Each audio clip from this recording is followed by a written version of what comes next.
Donc, ça, c'est un échauffement qui date de, je disais, 2015 à peu près. Là, c'est marqué exercice 5, 5 points, etc. C'est juste pour vous dire que 5 points, c'est évidemment avec d'autres questions, hein. Ça, c'était juste la première partie. Et je crois qu'il y avait encore une quatrième, voire une cinquième question dans cette partie-là. Donc, voilà, c'est juste le début. Mais il y a quand même pas mal de, voilà, il y a quand même pas mal de points à apprendre ici. Et cette fois-ci, c'est une analyse d'algorithme. Il ne faut rien compléter, c'est pas comme hier. Allez.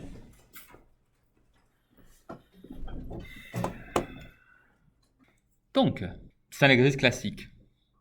C'est très similaire à celui que nous avons vu mardi. Vous vous rappelez, en échauffement, il y avait un exercice qui était très similaire. Je crois que d'ailleurs, ça s'appelait TN, même si ce n'était pas une température, je crois que c'était autre chose, mais voilà. Première partie, donc, il y a une situation biologique qui est expliquée. Et ensuite, on passe à une modélisation donc discrète. Sachez que dans la suite de l'algorithme, il y avait ensuite une modélisation, dans la suite de l'exercice, excusez-moi, il y avait une modélisation qui n'était pas discrète, justement, mais qui était une modélisation avec une fonction, donc une modélisation qu'on appelle continue. Parce que ce n'est pas juste des points, ce n'est pas juste pour toutes les minutes, mais c'est à tout moment.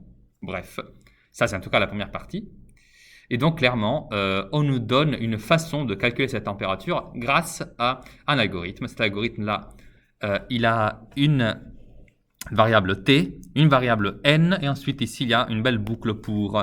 Et clairement, c'est cette boucle-là qui va contenir, donc la boucle qui se passe ici, cette boucle-là qui va contenir le noyau de l'exercice en fait. Donc c'est vraiment ici que vous devez concentrer vos efforts. On commence à t égale à 25, et ensuite, pour i qui va de 1 à n, t va prendre la valeur 0,85 fois t plus 15. Si on veut déterminer la température de la boîte de conserve au bout de 3 minutes, évidemment, selon la définition qu'on a donnée de la suite Tn, eh ben, le but c'est de calculer T3. Et ça, je pense que vous l'aviez compris. Alors, si je veux calculer T3, du coup, bah, ça veut dire que je dois ici remplacer n par la valeur 3. D'accord? Donc, quand ici on demande la valeur de n, la réponse c'est n égale à 3. C'est-à-dire que là, je vais mettre 3. Et ensuite, je vous conseille toujours de faire votre petit tableau avec les valeurs de n et les valeurs de t correspondantes. Donc ici, si n est égal à 0, t égale à 25, et on est certain. Ensuite, comment ça se passe cette boucle? Bah, vous rentrez dedans et vous faites une seule opération. C'est-à-dire que t prend la nouvelle valeur, 0,85 fois t plus 15. Donc ici, je dois juste faire attention à bien écrire les valeurs. Je peux donc aller sur juste les opérations et je vais faire 0,85 fois 25 plus 15, ce qui fait 36,25. Je vous fais remarquer qu'ici, il disait de arrondir à l'unité. Hein. Mais évidemment, c'est seulement la partie finale qu'on doit arrondir. Donc le résultat pour, t égale à 3, pour n égale à 3. Ensuite, on fait 0,85 fois 36,25 plus 15. Je vous rappelle, vous pouvez aussi réveiller en arrière avec la flèche pour le faire, mais voilà, si vous ne vous souvenez pas de comment on faisait, ça c'est toujours valable. Et on trouve 45. Donc ça c'est pour n égale, ça c'est pour n égale à 2. Et on trouve, du coup, j'ai déjà oublié, 45,8125. Voilà. Et on le refait encore, du coup. Cette fois-ci, je reviens en arrière. J'ai fait donc 45,8125. Voilà, ça c'est la dernière valeur. C'est 53,94. Donc, comme je dois arrondir à l'unité, cette fois-ci, je l'écris directement. Ça va être 54 approximativement. OK? Donc là, je vais mettre T3 égale 54 degrés. Est-ce que... Qui peut me dire qu'il avait ou elle avait bien trouvé ça? Vous pouvez lever la main, s'il vous plaît? Super, excellent. Facile, faisable, ça va. OK. J'aimerais juste vous montrer que ce n'était pas la seule façon de le faire, notamment au niveau des manipulations de la calculatrice. Vous pouvez aussi... Et ça, ici, vraiment, ça peut être intéressant, en fait. Vous pouvez aller chercher vous vous rappelez ici dans le menu, hein, vous avez plusieurs choses, notamment ici, il y a marqué récure. Et je vous rappelle que ici, vous pouvez toujours écrire n'importe quelle suite. Notamment, je veux ici une suite qui est en fait 0,85 fois UN ou TN, d'accord, plus 15. Parce que ici, si je devais l'écrire comme suite, bah, je l'écrirais comme étant égal à T0 égale à 25, Tn plus 1 égale Tn fois 0,85 plus 15, si je me rappelle bien. D'accord? C'est-à-dire qu'à la calculatrice, je pourrais écrire ici notamment bah, 0,85 fois. Vous voyez que ici, où là je suis en train d'écrire, hein, la suite s'appelle AN. Donc là, je vais mettre AN. D'accord? Donc AN plus 1 égale à 0,85 fois AN, hein, plus 15.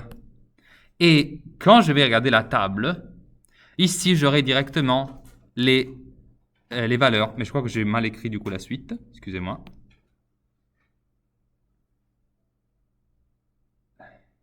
Oui, bien sûr, c'est parce que je n'ai pas mis la valeur initiale. Il me manque la valeur initiale ici.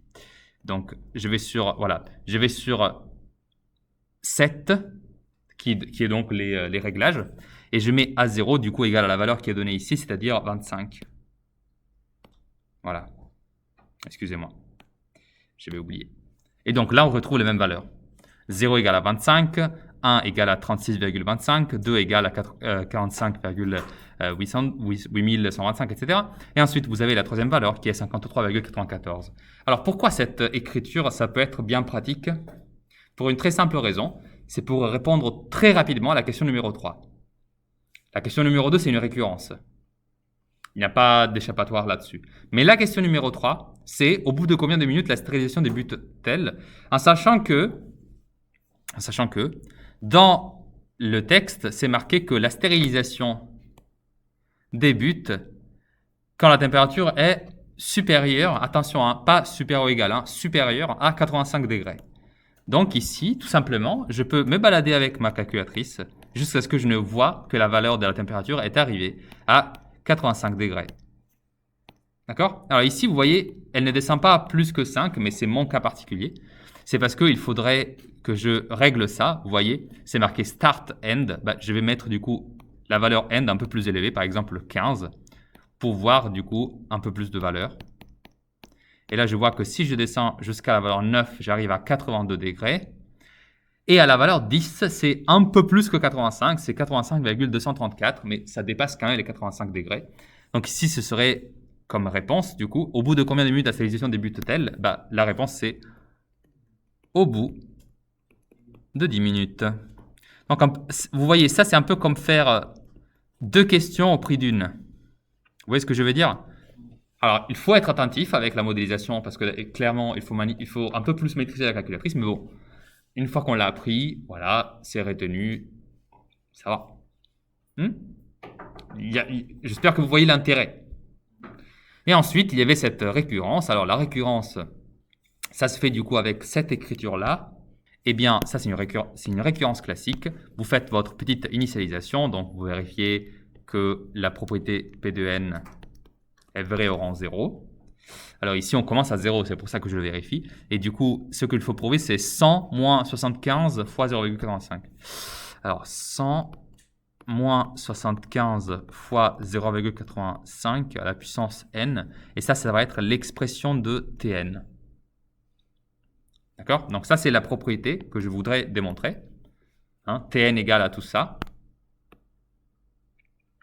Alors pour le montrer, du coup, P0, c'est facile. Vous faites juste 100 moins 75 fois 0,85 à la puissance 0, ce qui fait 100 moins 175, ce qui fait 25. Donc c'est vérifié parce que vous saviez que T0 est égal à 25, définition de la suite. Et ensuite, donc ça c'est l'initialisation, très résumée parce que j'ai pas le temps, malheureusement. Et ensuite pour l'hérédité, vous supposez Pn vrai par hypothèse de récurrence. Donc, vrai au rang n. OK? Vrai au rang n, attention. Et ensuite, du coup, on veut démontrer que la propriété P de n plus 1, elle est aussi vraie à partir de ça. Bah, du coup, vous savez que la suite Tn plus 1, elle est obtenue comme tn plus 1, c'est égal à 0,85 fois tn plus 15. Et bah du coup ici vous utilisez la propriété P de n supposée vraie au rang n dans l'expression et vous trouvez du coup 0,85 fois, et là à la place que de tn vous écrivez la propriété, donc 100 moins 75 fois 0,85 puissance n, et là j'ai à compléter avec un plus 15 et je fais donc les opérations et je vais trouver du coup, alors 0,85 fois 100 moins 75 fois 0,85 à la puissance n plus 1, plus 15. Est-ce qu'il y a quelqu'un qui n'a pas compris ce passage? J'ai juste fait la propriété distributive de 0,85 ici et ici. Donc, le 0,85, il apparaît une fois ici, donc à côté du 100. Vous le voyez, c'est la première fois. Et la deuxième fois, je l'ai distribué sur l'autre terme, et donc ici il y a ce petit plus 1 qui apparaît, parce qu'il y avait déjà 0,85 répété n fois, je l'ai multiplié une fois de plus, ça m'a fait apparaître un n plus 1 du coup. Il ne me reste qu'à faire 0,85 fois 100, ce qui fait 85. Il ne faut pas la calculatrice pour le faire, hein, on le voit clairement. Et après il y a ce plus 15, et à côté il y a moins 75 fois 0,85 à la puissance n plus 1. Or 85 et 15 ça fait 100.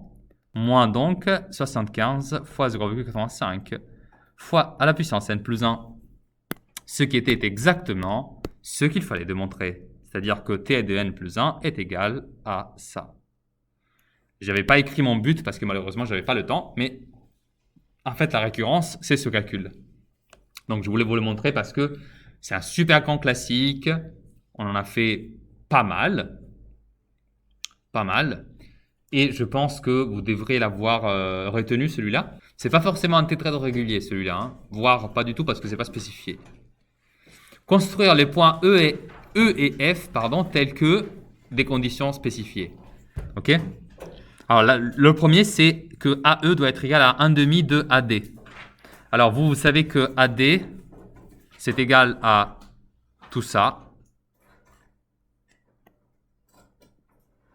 Donc si je veux faire un vecteur qui est égal à 1,5 de AD, bah en fait, vous en prenez tout simplement la moitié.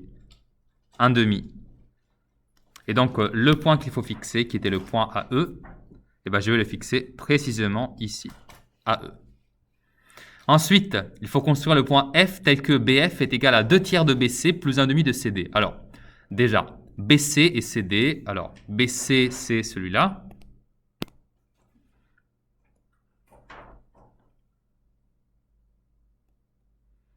Ensuite, vous avez 1,5 CD. Alors, CD, on va le prendre bleu. CD, c'est celui-là.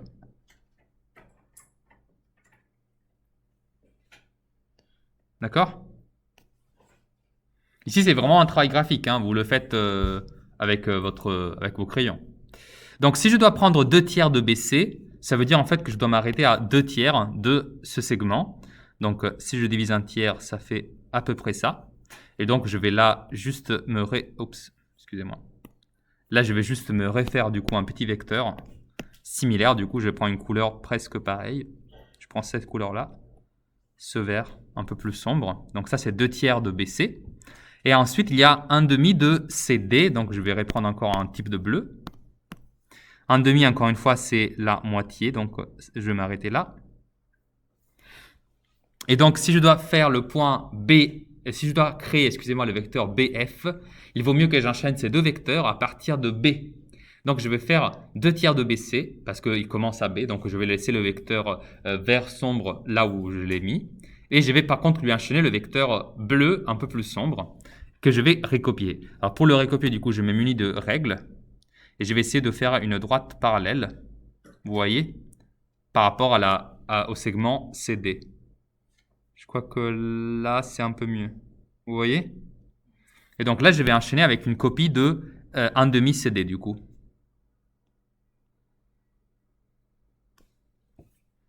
D'accord? Autrement dit, le point F, je peux clairement le placer juste ici. D'accord? De sorte à ce que je puisse faire ça. BF.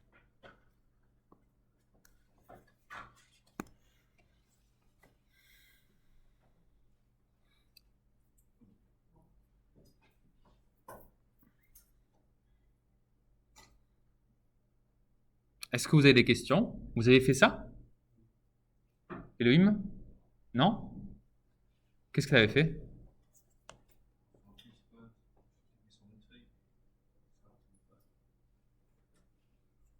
Est-ce que c'est clair? Vous voyez, hein? Moi, j'ai juste. En fait, c'est comme avec les morceaux des Lego. Moi, j'ai d'abord construit BC. Ça, c'était facile, hein? C'était juste repasser sur le segment. Ensuite, j'ai considéré l'ensemble 2 tiers BC. J'ai construit ce vecteur-là. Puis, j'ai fait la même chose avec CD. Donc, j'ai pris d'abord CD. Ensuite, j'ai construit un demi CD. D'accord? C'était l'autre vecteur, le vecteur bleu un peu plus sombre. Et ensuite, j'ai juste fait la somme. Somme que je sais faire, c'est juste l'enchaînement. Parce que moi, mon but, c'est de placer le point F tel que cette somme est égale à BF. Ok? Donc, juste, je place le point. Je vous fais juste remarquer un truc. Grâce à nos connaissances sur les plans, nous, on sait que si vous comprenez la face BCD, vous voyez, du tétraèdre, elle fait partie du plan BCD, parce que c'est 3 points non alignés. On est dans un triangle. On est d'accord? Or, on peut affirmer en fait que le point F, il se trouve sur le plan BCD. Pourquoi? Parce que les deux vecteurs qui donnent la direction de ce plan, c'est-à-dire le vecteur BC et CD, ces deux vecteurs qui donnent la direction de ce plan, eh bien, les deux vecteurs que j'ai utilisés pour construire BF, ce n'est rien d'autre qu'une combinaison linéaire que ces deux vecteurs-là. 2 tiers BC plus 1 demi CD. Mais BC et CD, ce sont les deux vecteurs qui me donnent, deux des vecteurs, pardon, qui me donnent la direction de ce plan BCD. Donc F, il est forcément sur la face BCD. Sur ce plan-là, c'est obligé. D'accord? Donc, vous voyez, la théorie nous aide aussi à le placer, à savoir où il se trouve. Parce que dans un dessin comme ça, vous pourriez vous dire, oui, mais peut-être que le point F, il est détaché du tétraèdre, ou je ne sais pas trop où il se trouve, peut-être qu'il est à l'intérieur, j'en sais rien. Non, là, on peut affirmer qu'il se trouve exactement sur la face. Et d'ailleurs, le dessin le laisse un peu entendre. Moi, je pense que j'y crois, tu vois. Ça se voit. OK? Ensuite, il y avait une question exactement pareille, hein, toujours exactement le même type de tâche. Construire deux points, le point K et L, tels que les deux choses suivantes soient respectées. Est-ce que je dois vraiment faire les deux ou vous vous contentez d'un seul? Quoi? Le premier, c'est plus dur, ok. Je vais juste effacer le dessin, ok? Donc, c'est 2 tiers CB. Alors, CB, c'est celui-là. Bon, je vais vraiment, là, je vais du coup sauter l'étape de tracer d'abord CB. Je vais directement tracer 2 tiers CB, c'est-à-dire 2 tiers de ce vecteur. Vous voyez, je le divise en tiers. Ensuite, j'en prends 2 tiers. Et comme c'est CB, du coup, je vais le placer à partir de C. Voilà. Plus 1 sixième CD. Alors, CD, c'est celui-là. Donc, je vais le diviser en 1 sixième. Pour le diviser en 1 sixième, il est plus simple de le diviser en moitié. Et ensuite, de faire chaque moitié divisé en tiers. Comme ça, vous voyez? Comme ça, je l'ai divisé en 6 morceaux. Et du coup, j'en prends seulement 1 sixième exactement. Et donc, c'est ce tout petit vecteur-là. Le voyez? Ce qui fait que pour arriver à CK, je dois enchaîner du coup 2 tiers CB. Je commence à C parce que je veux faire le vecteur CK. Donc je fais 2 tiers CB, c'est-à-dire que mon bonhomme, il arrive tout le long de ce premier vecteur bleu. Et ensuite, j'enchaîne une copie du petit vecteur CD.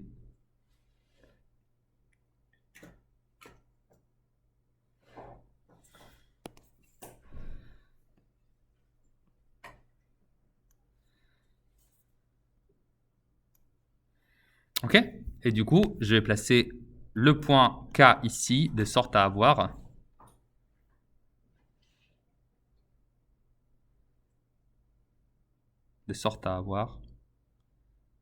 ce vecteur noir qui est le vecteur CK.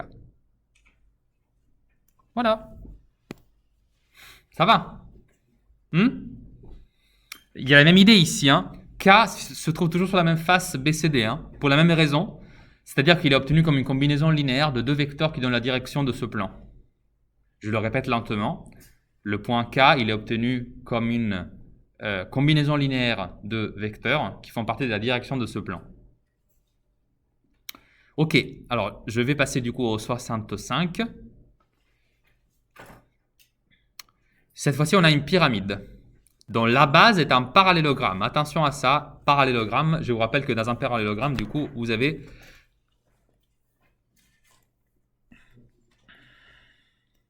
que ce côté et ce côté sont égaux, ce côté et ce côté sont égaux. Vous vous rappelez? Évidemment, vous avez que ce côté, il est parallèle à celui-là, sinon ce ne serait pas un parallélogramme. Et ce côté, il est parallèle à celui-ci. Ça, c'est vraiment la propriété de base qui définit un parallélogramme. Ne l'oubliez pas, d'accord? Très bien. Donc, le point I et J sont tels que, alors, BI est égal à 1/3 de BS et que SJ est égal à 2/3 de SC. Voilà. Justifier que les droites IJ et BC sont parallèles. Alors, cet exercice-là, il a ressemblé beaucoup à ceux que nous avons fait hier, donc je me suis dit que voilà, vous pouviez le faire sans trop de difficultés, je pense. Pourquoi ça ressemblait beaucoup? Parce que, encore une fois, ici, il faut appliquer Thalès sur la face suivante, que je vous redessine avec les informations que j'ai à disposition. Alors ça, c'est trop régulier, on dirait qu'il est isocèle. Je vais plutôt faire un truc comme ça. Voilà, comme ça, c'est bien irrégulier. Vous avez S, B, C. Et ensuite, ici, on a dit du coup que le côté SB, si je le divise en tiers,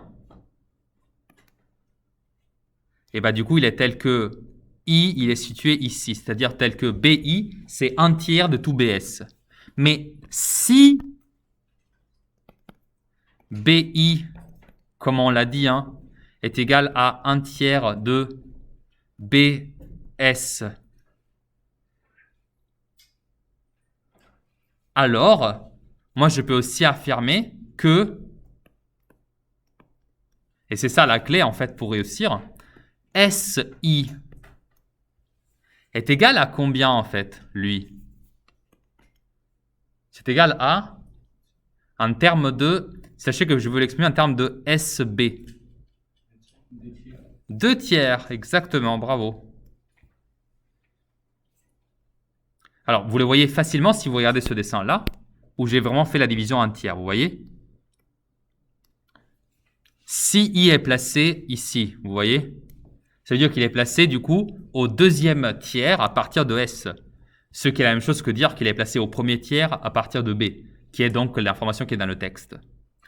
Donc, ici, en faisant cette petite remarque, vous vous mettez dans la situation de pouvoir appliquer le théorème de Thalès. Pourquoi? Parce que vous savez que, de l'autre côté, vous savez que vous avez, que SJ est égal clairement à 2/3 de SC.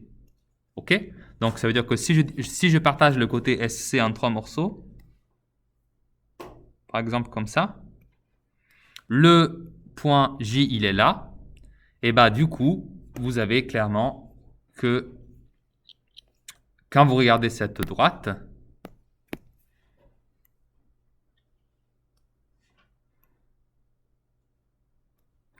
par Thalès, la droite IJ doit être parallèle à la droite BC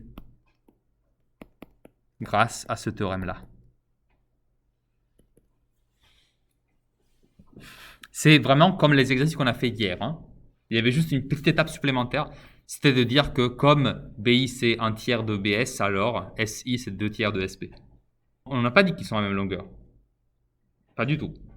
On a juste dit que SI c'est 2/3 de SB et que SJ c'est 2/3 de SC. La conclusion qu'on peut en faire, c'est que comme ces deux longueurs sont proportionnelles, parce que c'est toujours 2/3 des deux côtés, donc 2/3 de SB et 2/3 de SC, c'est ça qui compte ici, c'est l'application du théorème de Thalès. D'accord? comme c'est le même rapport de proportionnalité, c'est toujours 2 tiers, et bah du coup on a déduit que forcément les deux droites IJ et BC doivent être parallèles. Thalès, il dit que quand vous avez un triangle coupé par une séquente qui est parallèle à un des 3 côtés, tous les segments que tu peux obtenir, comme ici du coup, sont tous proportionnels, et vice-versa. C'est-à-dire que si tu as la proportionnalité, alors tu peux conclure que la droite, elle est parallèle. Et donc ici, on en déduit justement ça, que IJ est parallèle à BC. Donc maintenant, on a justifié que IJ et BC sont parallèles. Deuxième chose, démontrer que les droites AJ et DI sont séquentes. Alors ça, c'était un peu moins facile quand même. Les droites AJ et DI. Alors je vais juste vous le dessiner parce que sinon, c'est pas clair. Qui sont ces deux droites? Alors, AJ, c'est la droite que je peux tracer si je fais ça.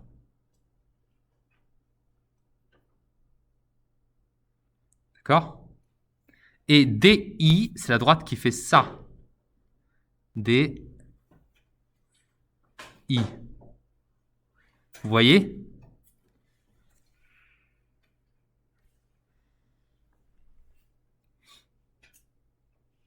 Ok. Est-ce que quelqu'un a eu des idées pour résoudre celui-là?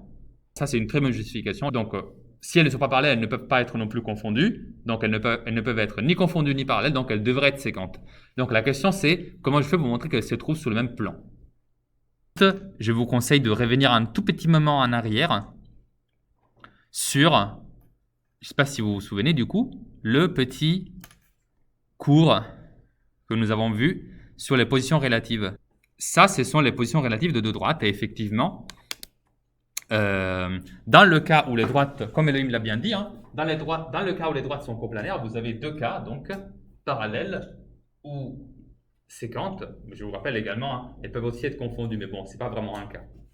Okay. Ici, comme elles passent par 4 points et que ces 4 points ne sont pas toujours les deux mêmes, ça veut dire que du coup... Ah oui, voilà, pardon, il est là le cas confondu, justement. Donc, si on arrivait à dire qu'elles étaient coplanaires, après, après en fait, c'est gagné. Mais du coup, nous, on sait que, en même temps,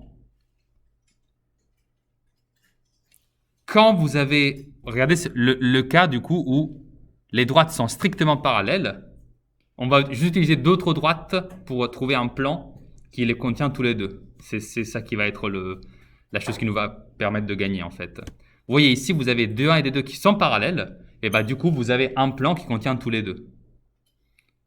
Vous voyez cette logique, hein? Si vous avez deux droites parallèles, vous pouvez vraiment l'imaginer comme s'il s'agissait de deux côtés d'une table. Imaginez que c'est ce côté et ce côté. Si vous avez deux axes en bois, de droite, qui ne se touchent pas entre elles, bah vous pouvez forcément prendre un plan de bois, le poser dessus. Et ça tient.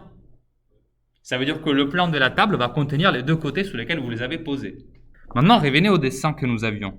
Dans ce dessin, nous, on sait quoi? On sait que IJ est parallèle à BC. Mais nous sommes dans un parallélogramme. Donc, ça veut dire que BC est aussi parallèle à AD.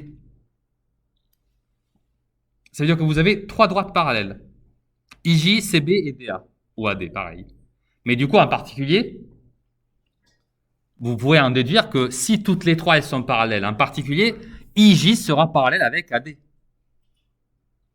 Donc, en fait, cela veut dire que si je considère ADIJ, bah, j'ai fait un plan. Et les deux droites AD et IJ se trouvent sur ce plan.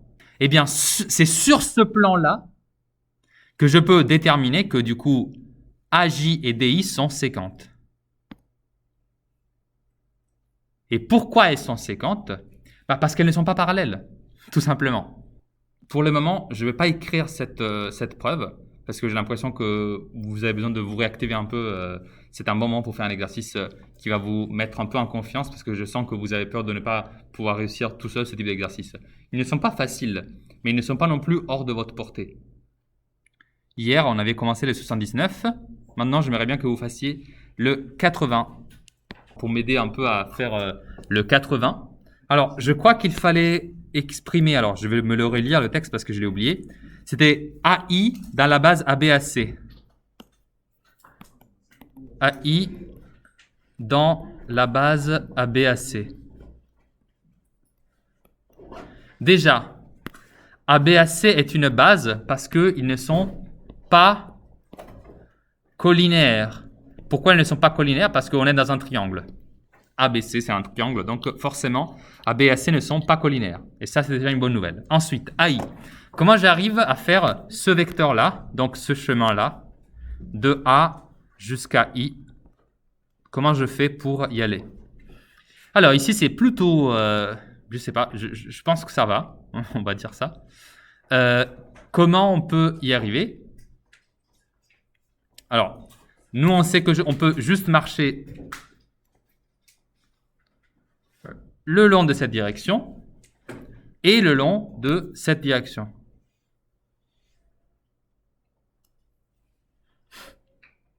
Voilà.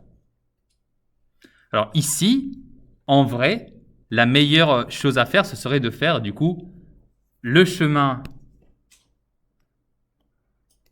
dans ce sens-là, tac, tac, tac, tac, tac, et puis de passer sur BC. D'accord? Donc, une chose que je pourrais dire, c'est que pour arriver à I, je peux faire AB en entier, plus la moitié de BC. Mais il y a un problème. On n'a pas droit à BC, effectivement. Par contre, si on arrivait à écrire BC en termes de AC et AB, on aurait gagné, en fait. Vous voyez là l'astuce? Ça, c'est facile, je pense. Jusque-là, on y arrive tous. Maintenant, soyons malins et écrivons-nous BC comme quelque chose en fonction de AB et AC.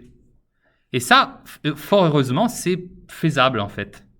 Parce que ce qu'on peut remarquer, en fait, c'est que si vous faites AB plus BC, vous obtenez quoi, en fait?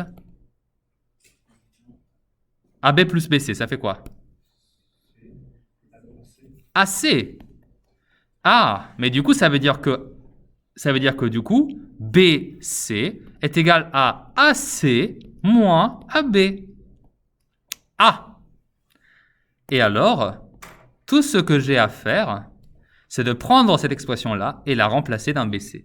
Ce qui va me donner, du coup, AI égale AB plus 1 demi de AC moins AB.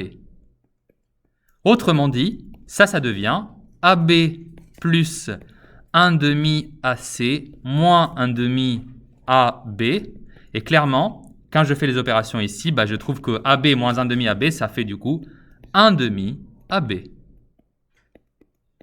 Plus du coup 1 demi AC. Et ça, c'est exactement la valeur de AI. Est-ce que tout est clair ici?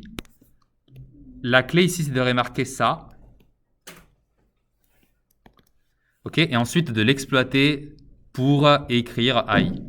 Évidemment, une fois que vous l'avez, vous retrouvez aussi que c'est logique, parce que si vous faites la moitié de AB, c'est-à-dire que vous vous arrêtez là, et qu'ensuite vous enchaînez avec la moitié de AC, qui est donc ce vecteur-là, regardez, en fait, vous arrivez exactement au bon endroit. Vous voyez que la moitié de AC, c'est exactement la bonne longueur. Vous voyez, ça et ça, c'est le même vecteur, pour arriver précisément là-bas, là où vous vouliez arriver. Vous le voyez ou pas?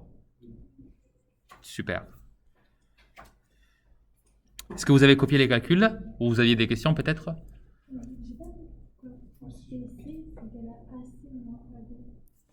T'as compris pourquoi AB plus BC est égal à AC? Ok. C'est comme dans une équation du coup. AB, il était à gauche avec le plus. Je le passe à droite et il devient avec le moins. Pourquoi ça fait bizarre? Comment tu fais pour soustraire des vecteurs? Tu as une technique? Non. Donc il faut que tu le fasses comme une somme. AC moins AB, c'est la même chose que faire AC plus BA. Rappelez-vous, le moins, il change l'ordre des deux points. Alors, AC plus BA, ça veut dire faire, là j'ai vraiment trop de choses écrites dessus, mais ça veut dire faire AC plus BA, donc dans ce sens-là, ce qui nous ferait aller dans cette direction. D'accord? Et si tu relis le point de départ, donc le point A, avec le point d'arrivée, donc ici, bah, ça te fait ce vecteur-là. Or, regarde, c'est donc ce vecteur-là. Et ce vecteur-là, le vecteur jaune, c'est exactement le vecteur BC. Regarde, le vecteur jaune est exactement le vecteur BC. Maintenant, tu es convaincu? Super.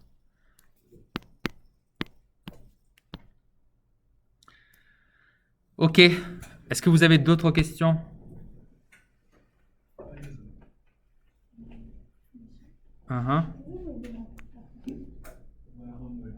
Quoi? Comme ça? Ok.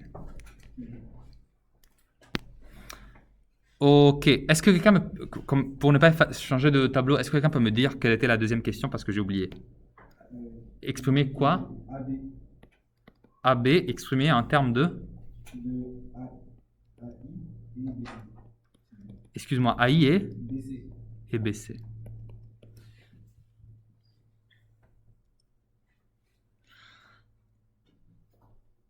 Bon, ça c'est... En fait, ça c'est déjà gagné. J'ai même pas besoin de tracer quoi que ce soit. Il suffit juste que je regarde la chose que j'ai encadrée en vert. Vous voyez? Ça c'est la relation que je vais réexploiter en fait. Parce que regardez, il y a les trois vecteurs dont j'ai besoin qui sont marqués dans le but de l'exercice. Si je veux exprimer AB dans AIBC, bah regardez ce que j'ai. J'ai AI égale AB plus un demi BC, bah j'ai déjà tous les bons éléments en fait. Il suffit juste de réécrire cette égalité. N'est-ce pas? Du coup, je la reprends telle qu'elle. C'était AI égale à AB plus 1 demi de BC. Cette fois-ci, du coup, je vais exprimer AB. Et bah, du coup, je n'ai qu'à isoler AB, en fait. Or, isoler AB, ça veut dire que je laisse AB où il se trouve. Et je porte le 1 demi BC de l'autre côté. Donc, ça fait moins 1 demi BC plus AI toujours égale à AB. Ça, c'est la réponse. Aviez-vous trouvé ainsi? Donc la troisième, enfin on passe en 3 dimensions, décomposer AJ dans ABACAD. Ah, ABACAD, ABACAD, ABACAD. Alors, et c'est AJ que je veux décomposer. Alors là, je reviens à mon dessin du coup, hein, parce que sinon... Alors déjà, c'est AJ que je veux décomposer, et je vais le faire selon... Alors, AB...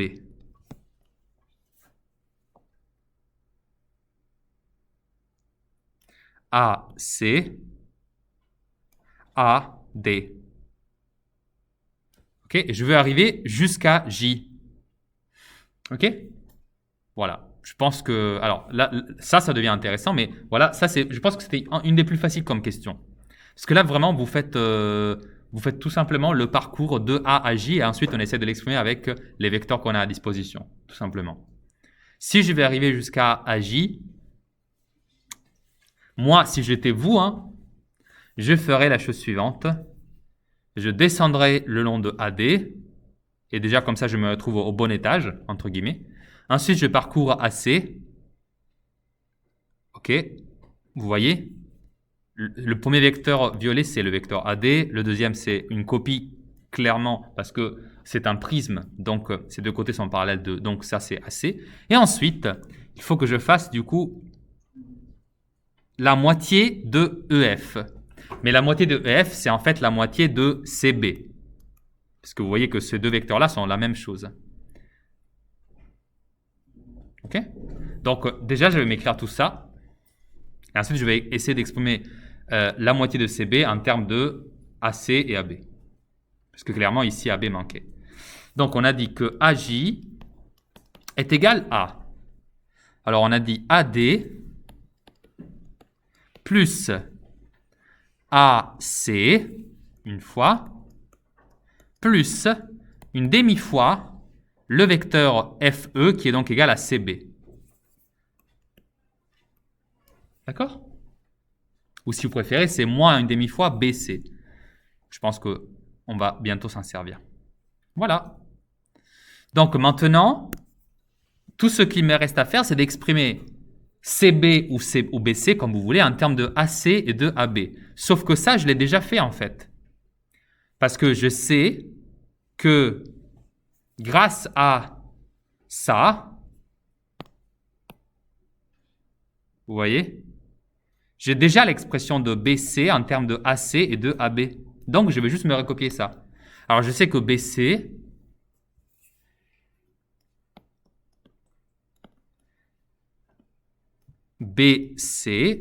est égal à AC moins AB, sans oublier les petites flèches.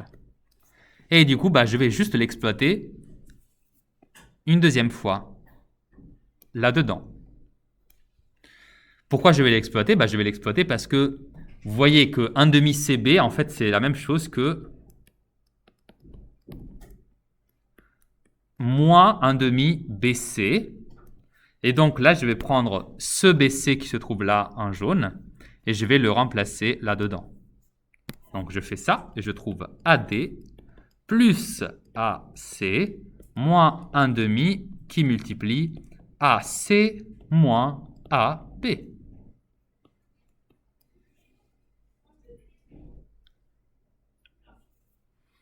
Ce qui va me donner AD plus AC moins 1 demi AC, multiplication, moins 1 demi fois moins AB, ça fait donc plus 1 demi AB, et j'ai presque fini, du coup, ça c'est AD plus, alors AC moins 1 demi AC, ça fait 1 demi AC, plus 1 demi AB.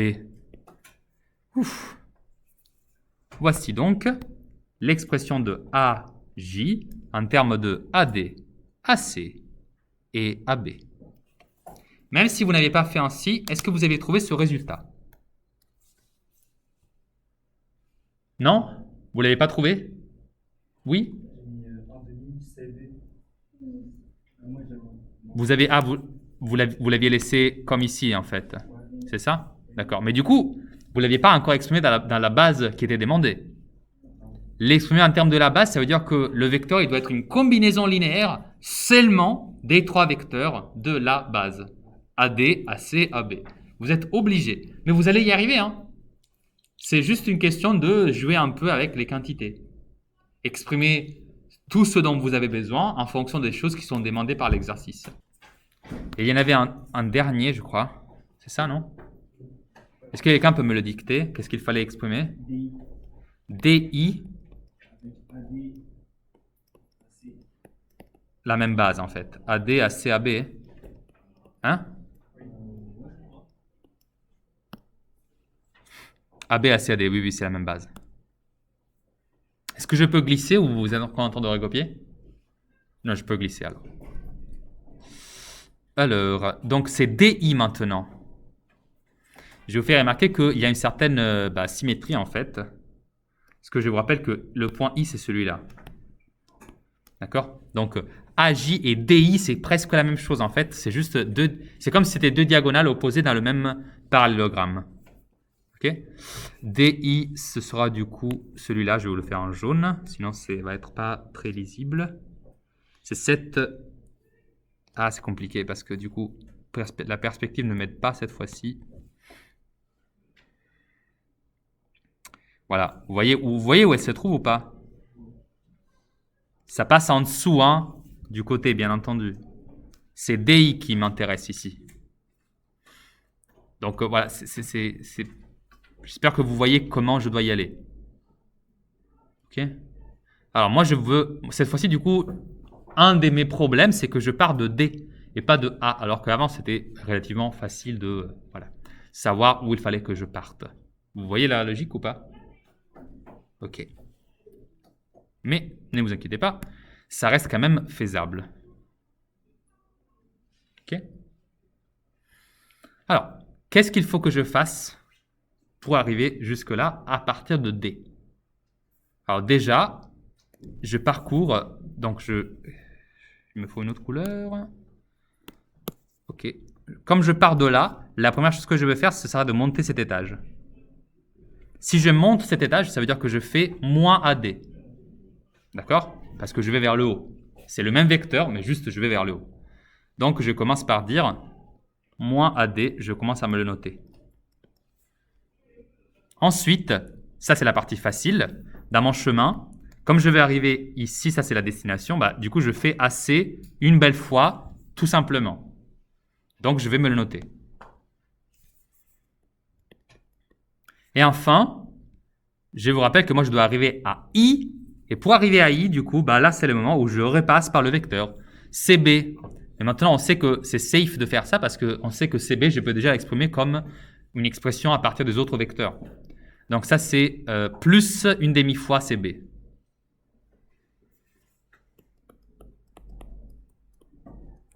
Et là, je vais réutiliser la même expression pour... Donc ça, c'est égal à DI.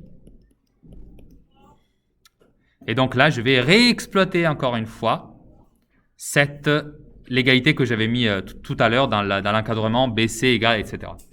Alors déjà, je vais me réécrire ça un petit moment. Donc ça fait moins AD plus AC moins 1 demi BC. Pourquoi BC? Bah parce que l'expression, moi, je l'avais eue en termes de BC. D'accord? Encore une fois, c'est cette expression-là que je vais réutiliser, là-haut. Donc, quand je la réécris, ça va me donner moins AD plus AC moins 1 demi qui va multiplier du coup AC moins AB. Et là, je me retrouve à faire des opérations très similaires à celles que j'ai déjà fait. Donc voilà, là c'est juste des petits calculs, rien de bien grave. Ça va faire du coup moins AD plus AC moins 1 demi AC plus 1 demi AB. Alors AC moins 1 demi AC, ça fait 1 demi AC plus 1 demi AB. Voici donc pour vous le vecteur DI. Encore une fois, on va le lire d'ici jusqu'ici. Ouf, qui avait trouvé ça? Super, bravo. Est-ce que vous avez des questions ou on peut terminer le chapitre? Oui.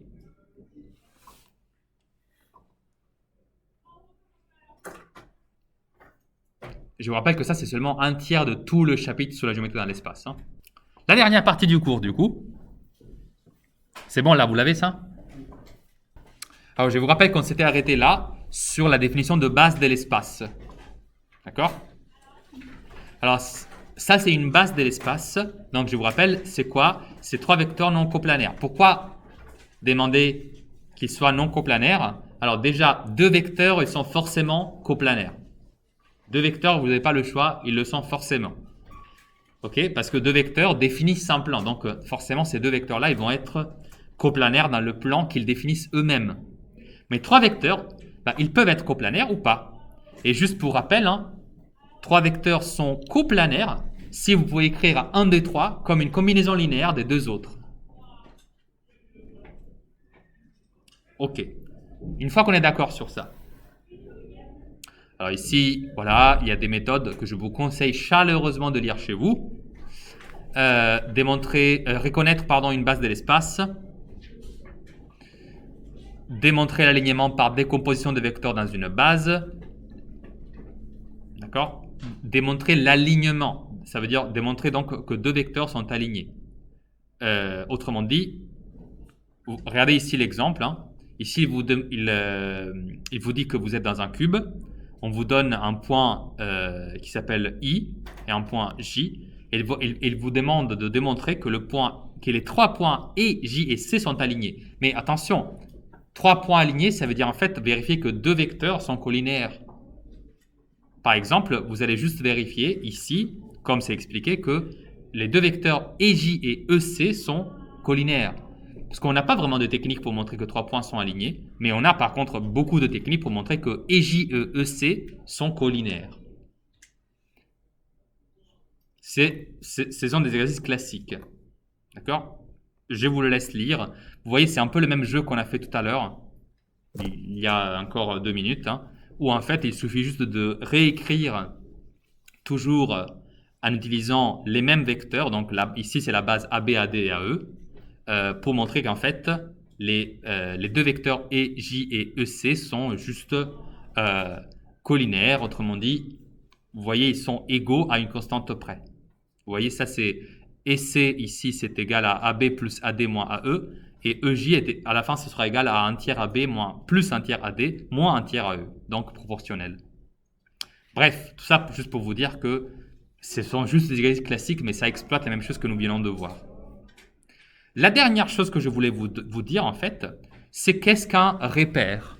La différence entre base et repère.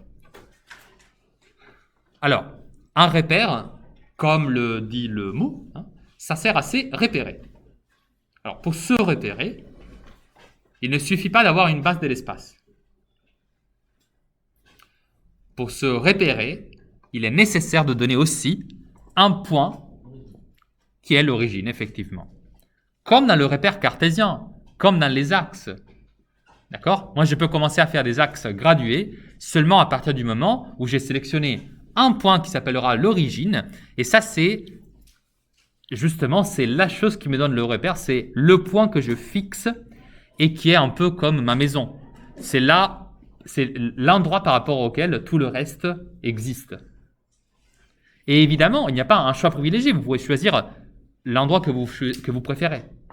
Ça, c'est votre origine du repère. Et ensuite, évidemment, vous avez besoin de 3 vecteurs qui soient non coplanaires.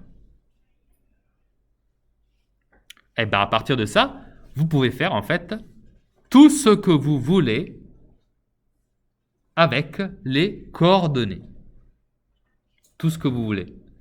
Tout ce que vous voulez, c'est-à-dire toutes les choses qu'on faisait dans le plan à 2 dimensions. Et qui peut me dire juste quelles étaient les opérations majeures qu'on faisait quand on avait, vous vous rappelez, les coordonnées dans un plan? Il y avait deux grosses formules importantes que vous avez étudiées en seconde dans le repérage.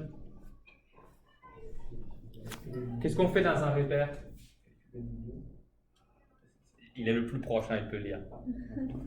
Calculer le milieu entre 2 points.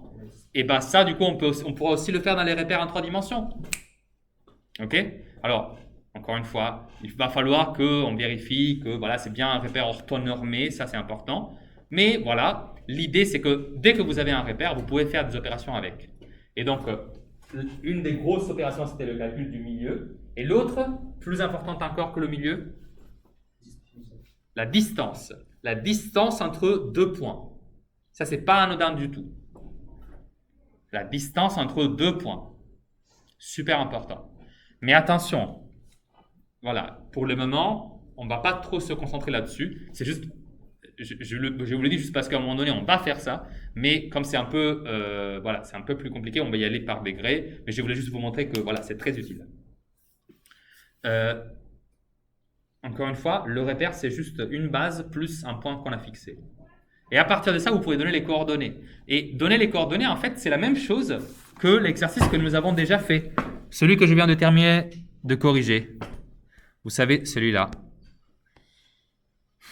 D'accord? Regardez le point DI. Excusez-moi, regardez le vecteur où il est. AJ. OK? Ça veut dire quoi, en fait, le vecteur AJ? Alors, le vecteur AJ, on l'a exprimé comme une fois AD plus une demi fois AC plus une demi fois AB. Bah, regardez-le un instant. Imaginez maintenant de créer un repère. Vous avez vu que moi, ici, je vous ai donné en rouge les 3 vecteurs AB, AC et AD. Mais maintenant, fixons le point A et disons que ça, c'est l'origine du repère. Et là, j'ai créé un repère, du coup. Le repère composé par le point A, le vecteur AB, le vecteur AC et le vecteur AD. J'ai le droit parce que je sais que ça, c'est une base. Donc, ça veut dire que j'ai le droit de faire un repère avec juste un point de plus. Et du coup, je vais sélectionner le point, vous voyez, qui se trouve juste ici. C'est un point bien choisi parce qu'en même temps, c'est le point qui est l'origine des 3 vecteurs de la base. Donc, clairement, ça va être facile de trouver les coordonnées des autres points juste avec visuellement en fait. Et en particulier, nous on avait ici démontré que AJ était égal à AD. Pardon, je me fais un peu d'espace. On avait démontré que AJ était égal à AD plus 1 demi AC plus 1 demi AB.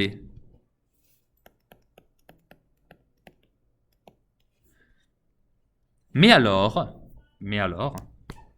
qu'est-ce que ça veut dire en termes de coordonnées, tout ça? Ça veut dire que ça, c'est le vecteur AJ, d'accord? Mais maintenant, je peux faire une affirmation en fait par rapport au point J. En fait, grâce à ça, je peux dire que le point J a coordonné les valeurs. Moi, qu'est-ce que je sais? Je sais que pour faire le vecteur AJ, j'ai pris une fois AD. Donc, ça veut dire que le troisième vecteur de la base, qui était donc le vecteur AD, hein, c'est juste ici, je vais le prendre une fois. Ensuite, j'ai une demi-fois AC. Or, AC, c'est le vecteur milieu de la base. Donc ça, je vais écrire un demi. Et enfin, j'ai pris une demi-fois le vecteur AB, qui était le premier de la base. Et donc là, je vais mettre un demi. Autrement dit, le point J, c'est le point dans cette base qui a coordonné 0,5, 0,5, 1. Pas mal, non? C'est comme ça qu'on exploite tout le travail qu'on a fait sur les bases. Maintenant, on peut donner des coordonnées avec. Et ça va être méga utile, super efficace. Parce que clairement, une fois qu'on se concentre sur les coordonnées, c'est beaucoup plus simple de faire tous les calculs. D'accord? On perd un peu la notion vectorielle et on regarde juste la notion de coordonnées dans un repère. Ok? Regardons des exercices de ce type-là. Vous voyez ici, on peut commencer à donner des points, donc avec 3 coordonnées qui seront donc des points de l'espace. Ok? Tout ça, c'est maintenant possible. Commencez par le 31, 32 et 33 qui sont juste ici. D'accord? Quand on parle du cube A, B, C, D, E, F, G, H, ce cube-là, quand on parle de ce cube-là, c'est toujours le cube de référence, d'accord? Celui qu'on avait déjà vu ensemble. Je vais commencer par l'exercice 32 parce que je pense que c'était vraiment le plus simple de tous et c'était aussi celui qui était parfaitement compréhensible, je crois. Alors que dans les autres, il y avait des petites choses à faire soi-même. Je vais juste me faire le petit carré, hein, le carré comme d'habitude, hein. Toujours le même. Je vais juste récupérer donc alors la première, je m'en souviens. Non, je me rappelle pas de la base par contre. Je me rappelle de la première affirmation, mais pas de la base choisie. C'était AB, AD, AE.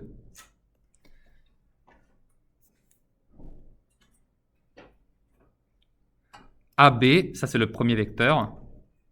AD, c'est le deuxième vecteur. Et c'est important la numérotation parce que dans les coordonnées, c'est ça qui reviendra en fait comme importance. Et ça c'est le troisième, AE.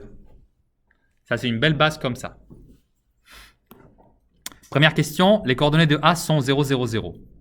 Alors, A, c'est clairement l'origine du repère.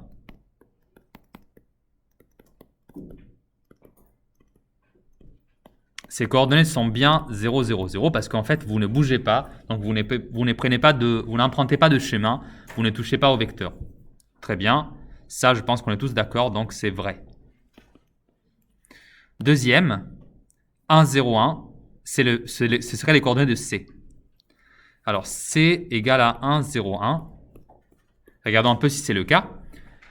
Ça veut dire que je devrais prendre une fois le vecteur AB, ce qui me permettrait d'arriver de là à là, et une fois le vecteur AE. Attention, pas le vecteur AD. Donc, j'arriverai là-haut. Sauf que ça, c'est le point F. Donc ça m'a l'air très faux. Parce que C, en fait, ce n'est pas égal à 1, 0, 1, mais c'est égal à 1, 1, 0. Donc, la deuxième, c'était faux. Est-ce qu'on est tous d'accord? Vous avez fait ça? La troisième, les coordonnées de f sont 1, 1, 0. Bah, du coup, non. Parce qu'on vient de calculer. Et en fait, ils ont échangé du coup C et F. Alors, F, on est bien d'accord, c'est 1, 0, 1. Donc, la deuxième affirmation, elle est fausse également. D, les coordonnées de G sont 1, 1, 1. Alors, G, il est là-bas. Alors, si je prends une fois AB, j'arrive à ce premier point ici. Ensuite, je prends le vecteur numéro 3, donc AE, et j'arrive là où il y avait F, ici. Et ensuite, j'emprunte le vecteur AD une fois, donc c'est le vecteur qui me fait faire enfin ce dernier passage, et j'arrive bien au point G. Donc, je vais affirmer que G de coordonnées 1, 1, 1, c'est bien une affirmation vraie. Est-ce que tout le monde a fait comme ça ou il y a des personnes qui n'ont pas trouvé ces 4 réponses? C'est vrai? Super. Ça va, non? Ouais. Bon, maintenant allons voir les cas un peu plus biscornus.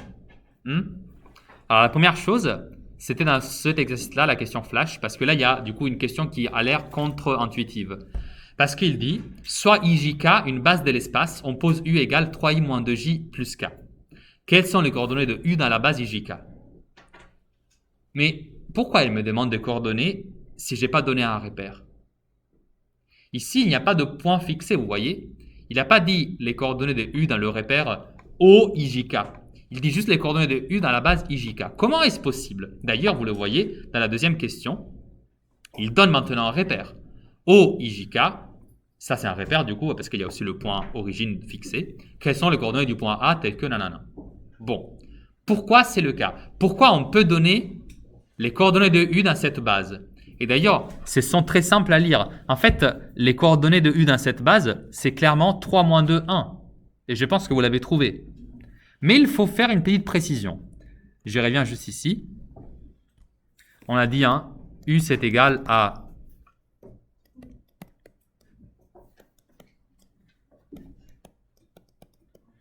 Est-ce que ma mémoire est bonne? D'accord? Donc, j'imagine que vous avez tous dit que U a comme coordonnée un truc du type 3, moins 2, 1. Est-ce que vous avez écrit ça ou vous avez écrit un truc légèrement différent? Alors, pour les coordonnées des vecteurs, allez piocher dans votre souvenir de seconde, mais on n'écrit jamais les coordonnées à l'horizontale parce que sinon on pourrait se confondre avec les points. On les écrit toujours à la verticale. Donc c'est 3 moins 2, 1, bien sûr, mais écrit à la verticale, attention. Mais la vraie question ici, c'est pour quelle raison, pour donner ces coordonnées-là, j'ai juste eu besoin de la base qui s'appelait la base IJK. Pourquoi c'est suffisant en fait? La réponse se cache derrière la définition de vecteur.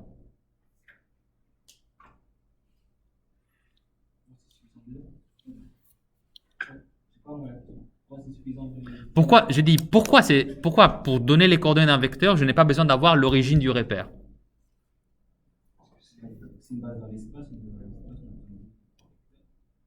Oui, mais pourquoi pour un point, j'ai besoin de l'origine du repère, pour un vecteur, je n'ai pas besoin de l'origine. Les vecteurs, ils sont omniprésents en fait. Les vecteurs, je peux les copier où je veux. C'est la bonne réponse, Jonathan, bravo.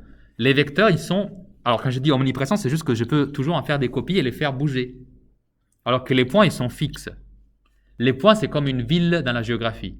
Un vecteur, c'est le mouvement. Mais vous pouvez faire le même mouvement de Ivry à Paris ou de la banlieue de Marseille à Marseille.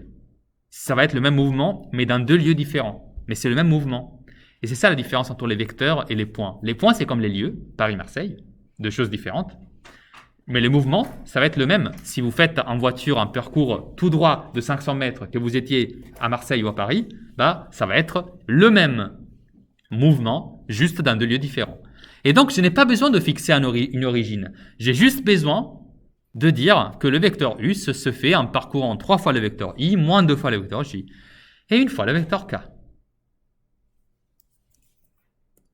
Et du coup, ça s'exprime à la verticale. Je voulais voir si vous vous en souvenez parce que vous l'avez fait ça en seconde. Vous ne pouvez pas me dire qu'il y avait le coronavirus parce que ça, c'est arrivé en première pour vous, pas en seconde.